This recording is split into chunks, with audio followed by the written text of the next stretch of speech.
Molloy here from Agri Lloyd. First, I'd just like to thank the Cork Holstein Frisian Club for inviting us to come on here to talk about maintaining butterfat at grass. Look, it's a quick video with 3 points and we'll quickly fly through. So we'll start with point number 1. Okay, point number 1, test your grass. So why test your grass? Well, first of all, cows like these here, for example, are eating 100 kilos fresh waste grass each per day, roughly. So that's a lot of grass going through their rumen. So we want to know what's the dietary components of this grass in each paddock. So by dietary components I mean we want to know the energy, we want to know the crude protein, we want to know the dry matter. We also want to know importantly the major minerals and trace elements and antagonists. But we want to zone in on for butterfat is 2 things, oil and NDF. NDF is fibre.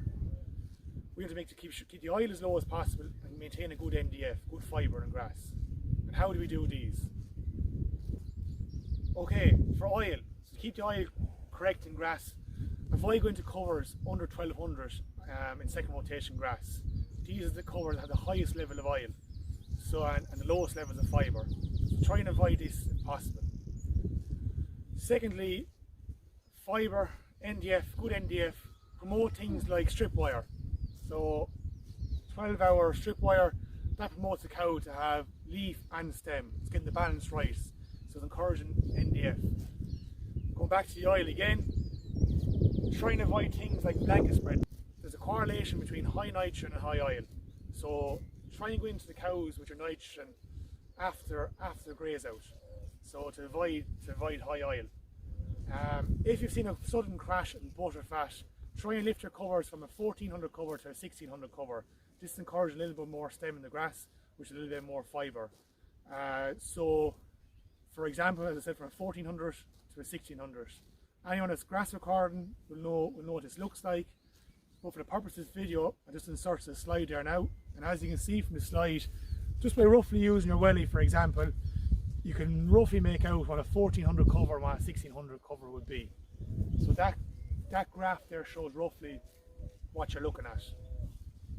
Okay, so that's a few points to make on grass. Now we'll move on to point number 2. Point number 2, rumen audits. So what's a rumen audit? So basically a rumen audit is basically analysis of manure out in farm of the dairy herd. So we're going out looking for things like clay balls, mutant gas. So basically we're just analysing the rumen conditions of the cow out in farm, the fermentation rate of the cow, and how it can be improved through diets, looking for excessive fatty acids going to the cow, and how this can be managed. So the overall environment of the cow, number of cows ruminating, access to water, covers, and how it can be managed better to help have better butterfat, also better production and overall cow health. So that's with point number 2. Move on to point number 3 now. Okay, point number 3, lactate. Before I mention lactate, I just want you to understand the whole process of milk fat. So basically, to sum it all up, grass is primarily unsaturated fat. We want to convert this unsaturated fat to saturated fat. That's the end goal. And the whole process is called biohydrogenation. So basically, what that means is basically converting this unsaturated fat to saturated fat by rumen microbes or rumen bacteria is involved. So what we want to do is promote more rumen microbes or more rumen bacteria. So this brings me back to lactate. So how lactate helps here is to stabilise yeast. So what's a stabilised yeast? So basically stabilised yeast, the whole process, the fermentation is done in a factory already. It's under controlled environment and it's after giving off metabolites.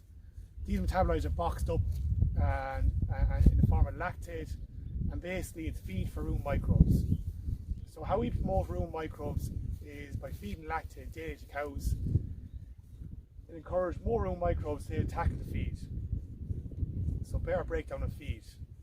As you can see from the slide here now, there is a correlation between low rumen pH and low butterfat. So as you can see from the slide here looking at it, when animals' rumen is not able to tackle that feed, that excess of unsaturated fatty acids, as we spoke about earlier, that 100 kilos of grass, you see a drop in rumen pH. And as you can see from the slide there in front of you, that drop in rumen pH there's a correlation between a drop in butterfat. So what we want to do is make sure we don't get a drop in pH, that SARA or that acidosis. So we want to keep them rumen bacteria, them rumen microbes, as high as possible in the rumen, that they're attacking all that feed and break it down. That's vital.